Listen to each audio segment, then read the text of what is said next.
this program helps the environment, I think, in really obvious ways and not so obvious ways. So one of the ways that we really look is one of the original inspirations was to keep bicycles out of landfills.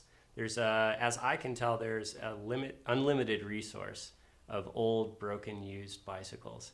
And those oftentimes just go into the trash. So we were looking for an opportunity to actually refurbish those bikes and put them back on the roads. And now I'm much more motivated and inspired by creating community and offering a space where people can come and grow as individuals, whether it's on a mechanical basis or interpersonal skills, anything like that.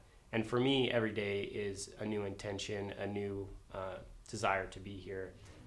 Story on this bike, the guy was throwing it away. I couldn't believe it. It was just missing one part. Granted, it's a hard part to find, but no reason to toss away a fantastic bike like this. It's an older bike, it's from 2001, but the componentry on it is really working well. So I'm actually building it up for my sister, and we're gonna do some riding together. We ask that people recycle their bicycles. We do have metal recycling at the landfill, and it is free for people to drop off their metal recycling. Our landfill currently has only about 7 years of life left, and then it will be full.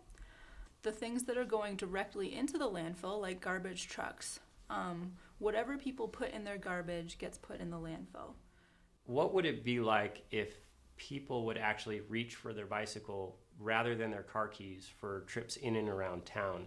And how do you drive that behavioral change? And I think one of the ways is inspiring people to really enjoy the bicycle through learning about how to work on it, empowering them in that way, and then just engaging in fun activities that makes the bike a fun and healthy way to get around.